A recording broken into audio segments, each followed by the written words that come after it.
So time now to go through the Sunday papers for you. Here with me this morning are authors Emma Wolfe and Bidisha Mamata. So welcome back to both of you.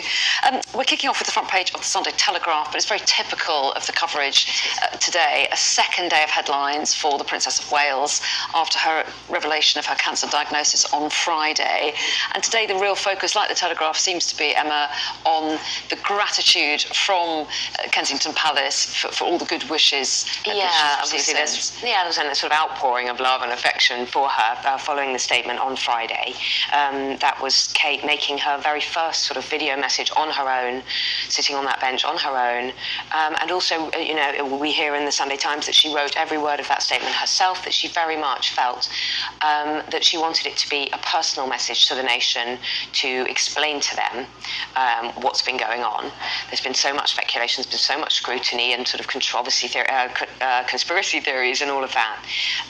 And also that she felt that a written message would be too jarring, which I think is a nice touch, that she really did feel that this kind of shocking news, and it is a shock to even those of us who don't know her, it was a shock.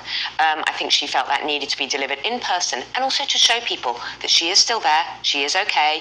All of this nonsense about body doubles and was she, had she, well, the wilder end of the conspiracies, that she was actually there, and that in person that came across. And maybe you needed to see her personally, especially after the controversy over the photoshopping of a picture that had been released. But so maybe the written word or a photograph might not have done it. Maybe people did want to actually see her. Yeah, and I think jarring is right. I think she did feel that kind of written message, just a statement released by the palace, which is maybe what they would have done in the past. I think given the last few months, actually, now January, February, March, I think that it was necessary for her to appear and for everybody to see her.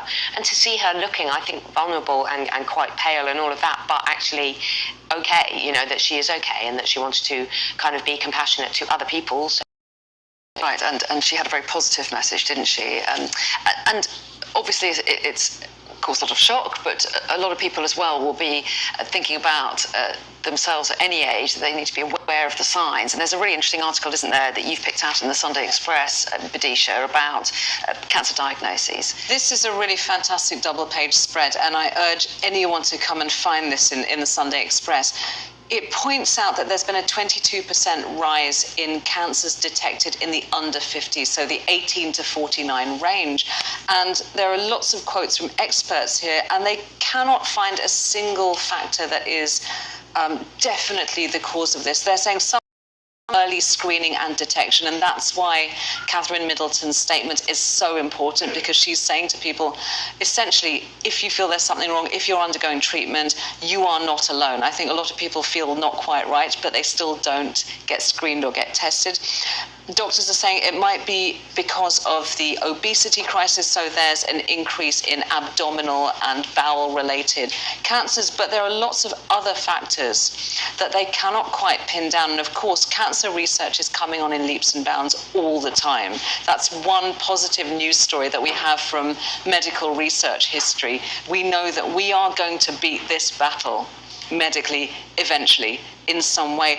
But they are also saying, look, diet and lifestyle factors come into this 22% increase in cancers amongst the under 50s. That's a really new thing, because generally speaking, those who are under 50 are less likely to develop cancer, even though of course there are many, many exceptions to that we know of. And I think maybe one thing that this present time can do is just make us all the more aware of our health and diet, and to feel less alone, because I do think that statement that Kate Middleton made about you are not alone is very important, because illness is isolating. It's very stigmatizing. It's shame-based. Lots of people don't want to tell others. And she's saying, well, it can happen to anyone. And it doesn't matter how famous or rich or privileged you are, or the opposite. This is a great leveler. Yeah, absolutely. And a reminder that people should take any kind of strange symptoms seriously and follow it up. And that's really interesting as well, isn't it, about the rise in that particular age group, something you wouldn't necessarily expect. You talked about diet. We're coming on to a lighter way of approaching this. This is in, which paper is this in? The Mail. This is a really fun story, actually. Page 3 of the Mail, why men aren't getting their breakfast oats. And it's just talking about, well, the opening line, real men don't eat quiche, so the saying goes. videos, and it's just talking about the differences, and the really quite interesting differences between the way that men and women eat. And I think we probably know this and sense this, but we don't really kind of talk about it. But there are major differences. A new study from the Journal of Nutrition, Frontiers in Nutrition, has found, I mean, a few of the sort of the top lines. Men eat faster than women. Men eat a lot faster. That's not really a surprise. Women snack a lot more between meals. Men are more likely to skip breakfast, whereas women tend to wake up and be hungry. Women are the messier eaters, much messier than men, which I would have thought, I actually would have thought that was men. Men prefer salty and bitter taste, while women prefer sweet flavours. Yeah, but I like the reason for that they say here. Yeah, well, it's thought to be to do with a legacy from evolution, thanks to millennia of men hunting for meat while women harvested fruit. I know, which is fascinating in itself. It is, but also on the meat thing, I was amazed. I've been a vegetarian for like 20 years, and I was amazed. 9 out of 10 men in the study regularly red meat. That seems really high. Yeah. 9 out of 10, and 3/4 of women who also eat red meat regularly. I'm quite surprised by some of these, though. I wouldn't say I've noticed that many, differences between how different genders people eat. What do you think, Vidisha?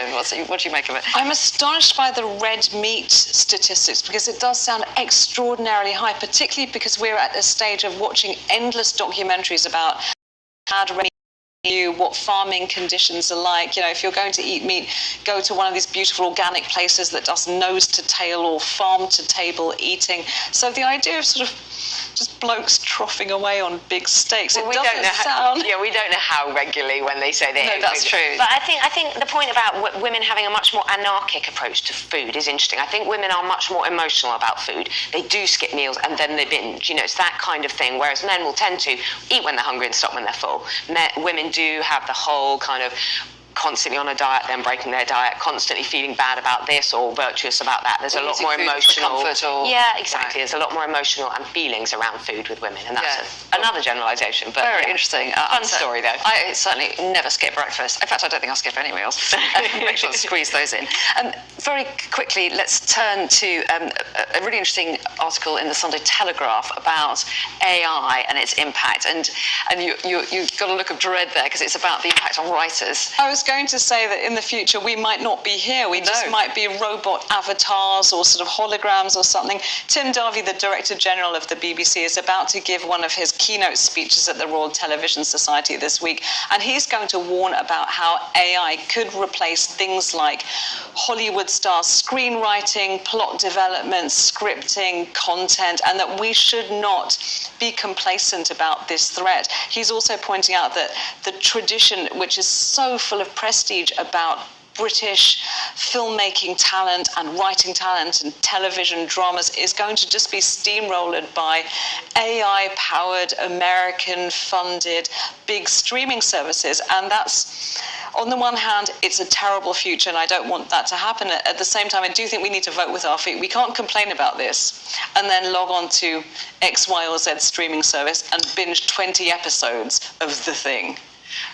And the thing about AI, we all assumed that it was going to replace just the automated things, that it was going to take lots of jobs that could be done easily by robots. And actually what's interesting about this and what we've seen, it's pretty good at doing the creative stuff as well. That's why writers like us, that's why presenters, that's why creatives, playwriters are under threat as well. It isn't just the sort of, the supermarket checkout tills that they're replacing. Well, that's right, and that's why there was a big concern in Hollywood as well, to try and make sure that AI wasn't used too much, because it could encroach on their work.